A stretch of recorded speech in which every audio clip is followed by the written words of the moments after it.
열왕기상 22장 14절로부터 28절까지입니다.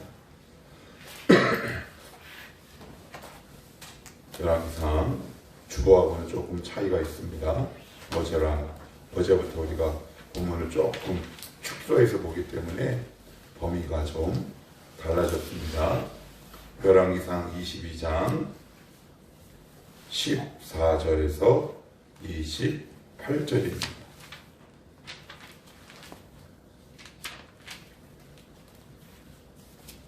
우리 한 절씩 교독하면서 볼게요. 14절로부터 28절까지 교독하면서 보실 때 제가 먼저 14절을 읽겠습니다.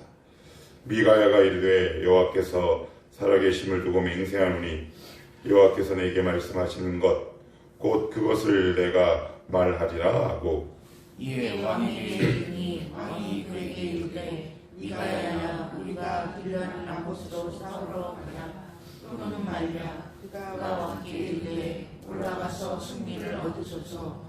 여호와께서 그 성읍을 왕의 손에 넘기시리이다. 왕이 그에게 이르되 내가 몇 번이나 내게 맹세하게 하여야 내가 여호와 이름으로 진실한 것으로만 내게 말하겠느냐.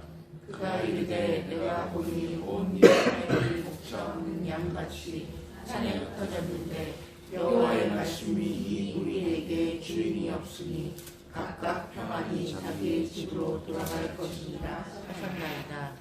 이스라엘의 왕이 여호사밧 왕에게 이르되 저 사람이 내게 대하여 길한 것을 예언하지 아니하고 흉한 것을 예언하겠다고 당신에게 말씀하지 아니하였나이까. 미가야가 이르되 그런즉 왕은 여호와의 말씀을 들으소서. 내가 보니 여호와께서 그의 보좌에 앉으셨고 하늘의 만군이 그의 좌우편에 모시고 서 있는데 여호와께서 말씀하시기를 누가 아합을 꾀어 그를 길앗 라못에 올라가서 죽게 할고 하시니 하나는 이렇게 하겠다 하고 또 하나는 저렇게 하겠다 하였는데 한 명이 나와 여호와 앞에 서서 말하되 내가 그를 깨겠나이다. 여호와께서 그에게 이르시되 어떻게 하겠느냐. 이르되 내가 나가서 거짓말하는 영이 되어 그의 모든 선지자들의 입에 있겠나이다. 여호와께서 이르시되 너는 꾀겠고 또 이루리라. 나가서 그리하라 하셨은즉 이제 여호와께서 거짓말하는 영을 왕의 이 모든 선지자의 입에 넣으셨고 또 여호와께서 왕에 대하여 화를 말씀하셨나이다. 그나 아나의 아들 시드기야가 가까이 와서 미가의 뺨을 치며 이르되 여호와의 영이 나를 떠나 어디로 가서 내게 말씀하시더냐. 미가야가 이르되 내가 골방에 들어가서 숨는 그날에 보리라. 이스라엘의 왕이 이르되 미가야를 잡아 성주 아몬과 왕자 요아스에게로 끌고 돌아가서 말하기를 왕의 말씀이 이름을 오게 하고 내가 평안히 돌아올 때까지 고생의 떡과 고생의 물을 먹이라 하였다 하라. 같이요. 미가야가 이르되 왕이 참으로 평안히 돌아오시게 될지인데 여호와께서 나를 통하여 말씀하지 아니하셨으리이다. 또 이르되 너희 백성들아 다 들을지어다 하니라. 아멘. 여호사밧이 이스라엘로 내려옵니다. 둘 사이의 관계는 사돈 관계라 그랬습니다. 전에 아람 왕과 2차 전쟁 때 아람 왕 베나닷을 아합이 풀어줬어요. 그때 돌려주기로 한 성읍 가운데 하나가 바로 길랏 라못인데 길랏 라못은 전략적 요충지였던 것 같아요. 그러니까 길랏 라못뿐만 아니라 그 외에 몇 개의 성읍들이 더 있는데 성경은 콕 집어 길랏 라못 또한 아합과 여호사밧이 길랏 라못을 빼앗으려고 한 것으로 봐서는 길랏 라못이라는 곳이 굉장히 요충지고 이게 우리가 조금만 성경 읽으면 알 수 있는 게 길랏 라못 이게 구약 성경에 굉장히 많이 등장을 합니다. 그래서 이제 아합과 여호사밧이 의기투합해서 벤하닷 즉 아람 왕과 전쟁을 벌이려고 하는데 400명의 선지자가 한결같이 좋은 말만 해요. 이길 겁니다. 그랬더니 그래도 조금 깨어 있었는지 남유다의 여호사밧이 뭐라고 얘기하냐면 얘네들 말고 좀 다르게 예언할 사람들 없습니까? 그랬더니 아합이 한 놈이 있긴 한데, 한 놈이란 말은 없지만 그 뉘앙스를 옮겨보면 한 놈이 있긴 한데 그는 꼭 나에게 기분 나쁜 소리만 합니다. 내 귀에 듣기 좋은 말은 전혀 하지 않는 놈이다 라는 말을 하고 미가야를 데리고 옵니다. 그리고 나서는 벌어지는 에피소드에 관해서 얘기하는데, 미가야가 드디어 도착을 했습니다. 14절, 미가야가 이르되 여호와께서 살아계심을 두고 맹세하노니. 그래요. 여기 여호와께서 살아계심을 두고 맹세하노니, 이게 무슨 얘기예요? 하나님이 반드시 이루십니다. 그래요. 하나님께서 반드시 이루십니다. 구약에 보면 이런 표현이 굉장히 많아요. 하나님께서 살아계심을 두고 맹세한다라는 말. 이게 맹세한다라는 말이 무슨 말일까요? 신약적 의미로 재해석을 하면 어떻게 우리는 받아들일까요? 우리가 기도하면 하나님께서 이루신다라는 것을 어떤 것을 통해 알 수 있을까요? 성령 하나님이잖아요. 우리 안에 계신 성령 하나님. 누구의 이름으로? 예수 그리스도의 이름으로. 그러니까 여러분들이 매일 순간마다 기도하는 것, 하나님이 맹세하신다는 얘기예요. 나는 맹세한 적 없는데요. 하나님께서 하신 거예요. 우리가 전에 살펴봤어요. 아브라함과 하나님이 언약을 맺으셨을 때 원래 고대 근동에서는 언약을 한 두 쌍방이 제물로 쪼갠 그 사이를 지나가는 것이 서로 약속을 지키겠다라는 쌍방 간의 언약 합인데, 아브라함과 하나님이 언약을 맺었을 때 그 제물 사이로 솔개가 샥 하고 지나갔다 그래요. 이게 무슨 얘기냐? 하나님이 지나가요. 근데 누구도 지나가야 돼요. 아브라함도 지나가야 합니다. 그런데 아브라함은 지나가지 않아요. 무엇을 의미한다 그랬어요? 내가 너에게 한 말을 반드시 이룬다 라는 거예요. 그러면 네가 나에게 기도한 것을 반드시 이루겠다 맹세하신 그 근거가 뭐예요? 성령 하나님이에요. 그러니까 여러분들은 성령 하나님을 의지하여 누구의 이름으로? 예수님의 이름으로 기도하는 것, 그 행위 자체가 하나님께서 맹세하신 것을 믿는다는 거예요. 그러니까 구약에 비해 얼마나 손쉬워요. 그런데도 기도하지 않죠. 그러니까 안 믿는 거죠.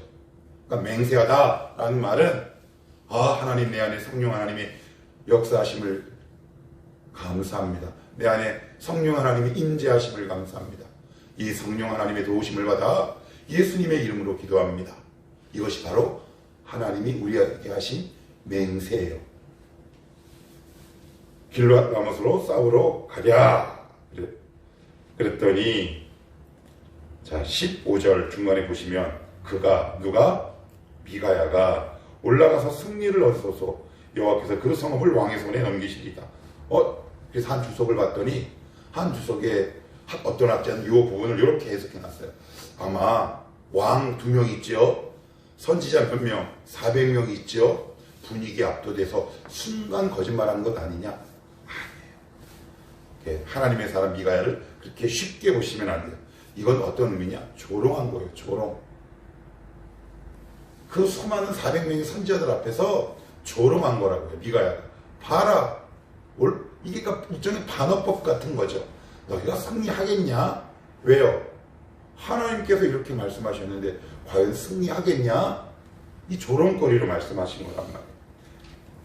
근데 그걸 모르고 16절 같이 한번 봐요. 시작. 왕이 그에게 이르되 내가 몇 번이나 내게 맹세하게 하여야 내가 여호와의 이름으로 진실한 것으로만 내게 말하겠느냐? 이게 무슨 얘기예요? 네가 이제야 좀 하나님의 말씀다운 말씀을 하는 거구나. 이런 의미인 거예요. 근데 여기서 우리가 주목해서 봐야 할 단어가 진실한 것으로만 그래요. 지금 앞에 15절에 어떻게 얘기했어요? 승리한다 못한다? 한다. 유익한 거 아니에요. 자에게 이익이 되는 거 아니에요. 우리 말로 쉽게 얘기하면 좋은 일이 일어나는 거잖아요. 그러니까 아합에게 하나님의 말씀이 진실하게 다가올 때는 어떻게 말할 때만? 자기에게 유리하게 말할 때만이에요. 우리의 모습. 하나님이 때로는 꾸짖을 때가 있고 축복하실 때가 있어요. 그런데 꾸짖을 때는 그게 축복이 아닌가요? 하나님이 어떤 사람을 꾸짖으세요? 우리 신집사님은 누구를 꾸짖으십니까? 의민이를 꾸짖나요? 아니요. 성은이 서민이를 꾸짖죠. 꾸짖는 게 저주입니까? 또 다른 깊은 사랑의 표현 아닌가요? 근데 아합은 그걸 모르요. 자기 귀에 듣기에 좋은 말만 진실 그래요. 그래서 진실이란 말이 무슨 말일까요? 여러분 하나님 말씀 들을 때 맨 마지막에 두 글자 어떤 말로 화답합니까? 아멘. 아멘. 그 뜻이에요. 아멘이란 뜻이에요. 그래서 신명기에 나오는데 하나님 말씀이 끝나자마자 모세가 선포하자마자 이스라엘 백성들이 어떻게 합니까? 아멘 아멘 할지니라. 그게 무슨 얘기예요? 진실하다 진실하다. 고개를 끄덕이는 거예요. 하나님의 말씀이 나에게 유리할 때만 우리는 고개를 끄덕이고 나에게 유익하지 않을 때는 고개를 가로젓는 거죠. 감히 가로젓지는 못해요. 마음으로 가로젓습니다. 이 말씀을 탕 하고 쳐내고 저 말씀은 이거 아니하고 쳐냅니다. 아직 하나님의 말씀의 역사가 역사할 때가 되지 않은 사람이에요. 이게 참 슬픈 이야기입니다. 슬픈 이야기. 어떤 사람은 하나님의 말씀을 아멘으로 받는 사람이 있는 거 아니야. 어떤 사람은 아멘으로 받는 것처럼 보이지만 그 마음속에서 그 말씀을 거부하거나 쳐내는 사람이 있습니다. 저와 여러분은 하나님 말씀에 절대적으로 아멘할 수 있기를 축복합니다. 아멘. 이것이 정말 좋은 신앙 아니겠습니까? 하나님 말씀하십시오. 제가 저에게 불리하더라도 제가 한번 몸부림쳐 보겠습니다. 그런 자에게 하나님이 정말 복과 은혜를 주시지 않을까요? 저는 그렇게 생각합니다. 너 언제까지 진실된 것만 이제야 진실한 것만 얘기하는구나. 나에게 이제야 유리한 것만 말하는구나. 나에게 이익이 되는 말만 하는구나. 아멘. 그러면 우리는 아합과 전혀 다를 바가 없다. 성경은 날카롭게 지적하고 있어요. 어떤 말씀을 계속 이야기하고 있느냐. 미가야가 내가 보니 온 이스라엘이 목자 없는 양같이 산에 흩어졌는데 목자를 누구에게 비유하는 겁니까? 아합을 목자에 비유하고 있는 거예요. 단순히 왕 이상의 사명을 갖고 있는 거예요. 여러분 가장이 경제적인 능력만 책임집니까? 여기서 이 말씀과 관계없지만 약간의 하소요. 목사는요 의민이 아니에요. 목사이기도 해요. 저는 동시에 아버지이기도 하죠. 그래요. 그러니까 가장은 경제적인 책임도 지지만 신앙적 책임도 달려있는 거예요. 하나님이 왜 목자라고 하시겠어요? 목자의 가장 큰 책임은 뭡니까? 양에게 무엇을 먹이는 겁니까? 무엇을? 풀과 물을 먹이는 거죠. 풀과 물이 뭡니까? 하나님의 말씀 아닙니까? 거기에 비유하고 있다는 사실이에요. 그래서 청년들, 미혼들, 내 배우자의 1차적인 조건을 경제적인 능력에만 두고 결정하는 사람들 정신 바짝 차리셔야 합니다. 정신 바짝 차리셔야 돼요. 아합을 목자에 비유한다는 사실은 아합을 영적인 왕으로도 하나님이 보신다라는 말씀이에요. 가장은 경제적으로도 책임져야 하지만 그 가정 공동체의 신앙도 책임져야 하는 겁니다. 그래서 그 책임이 막중한 거죠. 야, 내가 이렇게 벌하면 되지 않나? 큰일 날 소리 하는 겁니다. 큰일 날 소리 하는 거예요. 그랬더니 18절 이스라엘 왕 아합이 여호사밧 왕에게 이르되 저 사람이 내게 대하여 길한 것을 예언하지 아니하고 흉한 것을 예언하겠다고 당신에게 말씀하지 아니하였나이까. 거보십시오. 저놈이 앞에는 그럴듯하게 하다가 결국 우리에게 흉한 것만 얘기하지 않겠습니까? 라고 여호사밧 왕에게 하소연을 해요. 그랬더니 19절 거기에 반응하는 미가야가 이르되 그런즉 왕은 여호와의 말씀을 뭐라고요? 들으소서. 지금도 유대인들의 집안 구석구석 그들의 모자, 그들의 목걸이에 달려있는 쉐마, 이스라엘아 들으라. 그게 바로 이 들으라예요. 그런데 이 쉐마라는 단어, 이 동사는 어떨 때는 성경에 여러 용례의 사례가 나와 있는데 사무엘하 14장에는 이런 의미로도 쓰였어요.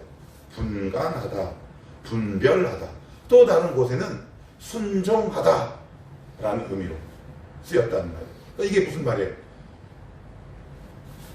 당신 제발 분별 좀 하십시오. 분간 좀 하십시오. 왜 우리 속된 표현으로 우리 자식이 착 속썩이면 이런 말 하잖아요. 야 이놈의 새끼야, 너 진짜 똥인지 된장인지 먹어봐야 아냐? 분별이 그렇게 안 돼? 그렇게 이야기하는 거예요. 좀 그런 의미로 얘기를 하는 거예요. 어떤 의미도 함께 있다? 순종하다. 여기서 우리가 잘 새겨야 될 말씀이 있어요. 아합이 하나님이 말씀하시지 않았나요? 인경이 큐티에도 썼지만 하나님이 아합을 싫어하는 줄 알았다. 그런 글이 있었잖아요. 근데 하나님이 아합을 정말 주실 것 같았으면 이렇게 계속 말씀하셨을까요? 말씀하시지 않고 단칼에 없애죠. 그런데 계속 말씀하시죠. 듣지 않은 것. 그러니까 우리가 오해하시면 안 돼요. 하나님 저에게 언제 말씀하셨는데? 근데 오늘 말씀을 나에게 적용하면 난 너에게 이미 말했다. 네가 들으려고 하지 않았다. 순종하지 않으려고 했다.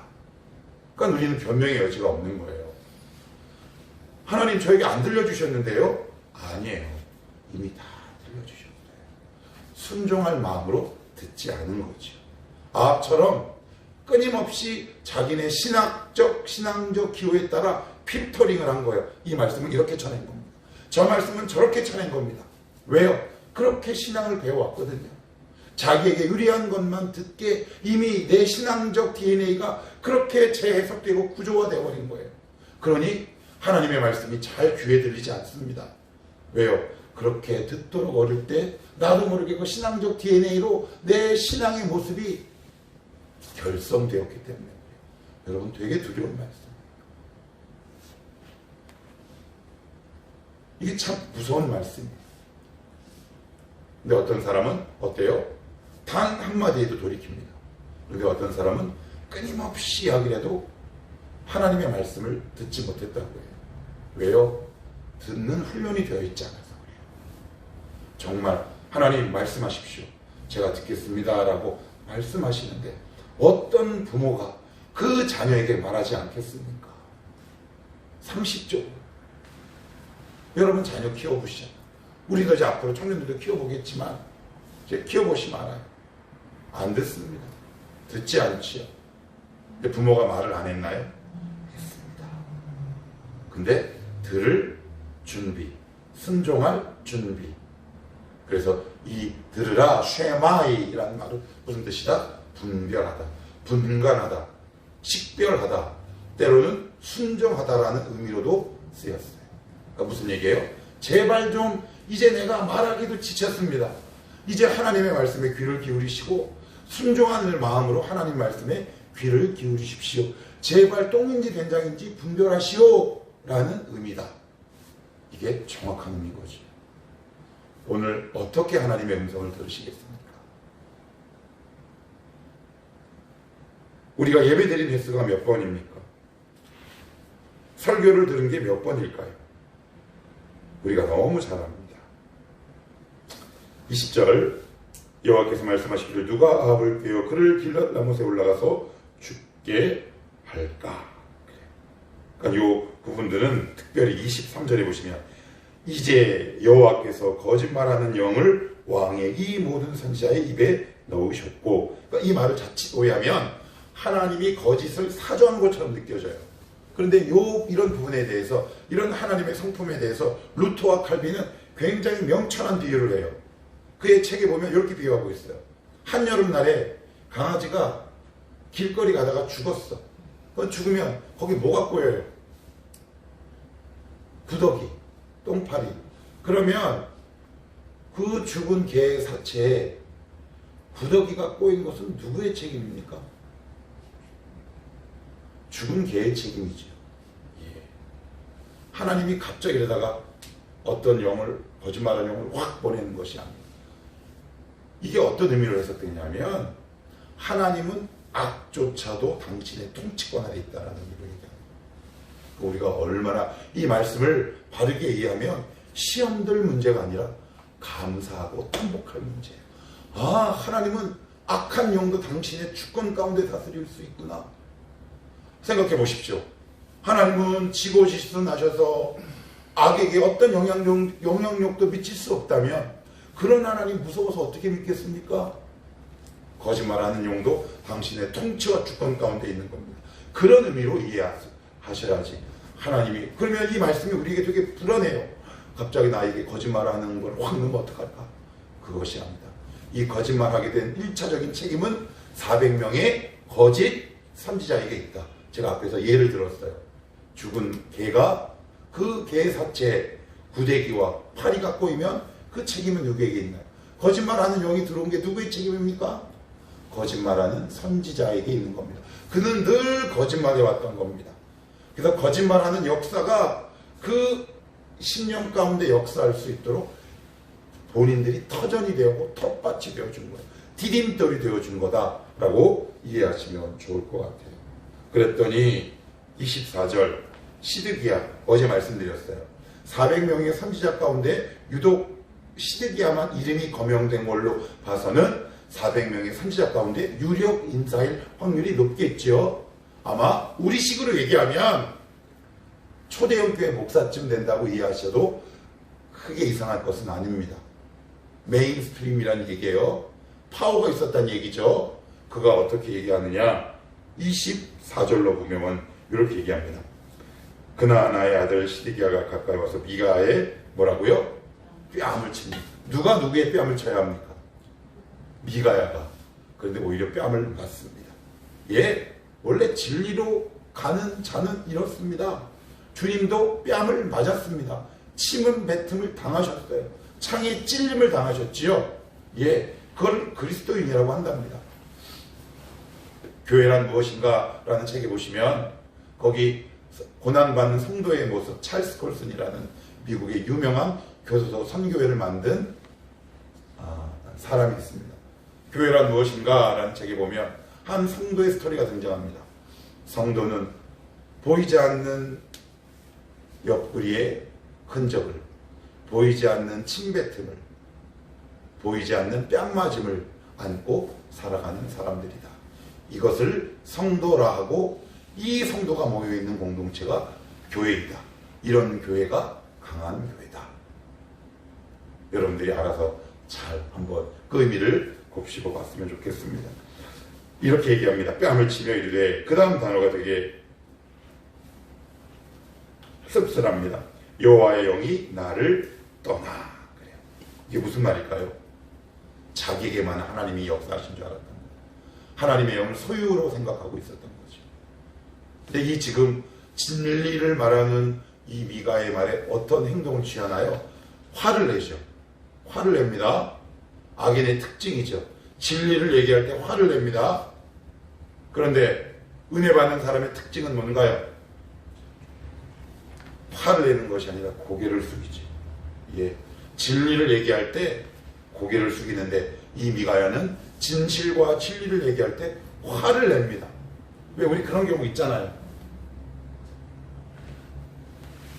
나의 연약함을 누군가에 탁 찔리거나 아니면 이 터식기경 이런 경우 어떤 사람이 아무 의미 없이 나에게 이런 말을 툭 하고 던졌는데 그 말이 내가 슬쩍 숨기고 있거나 내가 열등감으로 생각하고 있거나 자격지심으로 생각하고 있는 말인 그 부분을 툭 건드리면 그 말이 나를 분노하게 하지 않습니까? 저도 그래요. 음란마랑 대화하다가 내가 정말 이야기를 하고 싶은데 제 아내는 아무 의미 없이 그 말을 툭 했는데 뭐 갑자기 화가 확 나요. 제 아내가 잘못한 겁니까? 이 바보가 잘못한 겁니까? 제가 잘못한 거죠. 예, 열등감으로 뭉쳐있는 사람, 진리에서 벗어나 있는 사람들의 특징은 아무것도 아닌 말에 쉽게 분을 냅니다. 화를 냅니다. 왜요? 화를 낸다라는 건 약해서 화를 냅니다. 원래 약한 사람이 화를 냅니다. 약한 사람이 화를 내요. 찔리는 사람이 화를 냅니다. 방귀 낀 놈이 성을 내는 겁니다. 미가야의 모습, 시드기야의 모습이 상반됩니다. 시드기야는 어째 철로 된 뿔을 가졌다 그랬어요. 시드기야는 화려한 치장을, 종교적 치장을 하고 있는 사람이었습니다. 그리고 분내는 사람이었고 탐심의 소유자였습니다. 하나님이 이 사람에게도 역사할 수 있는 거 아닙니까? 저 사람에게도 역사할 수 있는 거 아닙니까? 그런데 자기 것으로 생각했던 것 같습니다. 인정할 수 없었던 거죠. 누군가에게 하나님의 역사가 일어나는 것을 인정할 수 없는 겁니다. 이게요, 목사들에게도 이런 일이 있습니다. 저 따위가 감히 저 안에도 이런 모습이 있었더라고요. 그래서 목사의 가장 큰 라이벌은 누군가요? 목사는 집사랑 라이벌 의식을 갖지 않습니다. 목사는 목사들끼리 라이벌 의식을 가져요. 왜 라이벌 의식을 가질까요? 하나님을 소유하고 싶은 독점 욕구가 있기 때문에 그렇더라고요. 다른 사람은 모르겠어요. 저는 그래요. 예리하게 지적하고 있는 겁니다. 말씀. 우리 하나님은 나에게도 역사, 저에게도 역사, 저 사람에게도 역사, 내가 보기에 바보 같은데도 역사, 나보다 믿음이 좋은 사람에게도 역사하는 공평하고 공의로운 하나님. 그렇지만 이 시드기야는 그 사실을 전혀 인지하지 못했다. 하나님을 소유하는 것으로 생각했다. 하나님이 저와 여러분에 의해 소유되는 분입니까? 아닙니다. 우리가 하나님에 의해 소유되는 백성, 그의 소유된 백성, 이렇게 나오잖아요. 말씀을 맺겠습니다.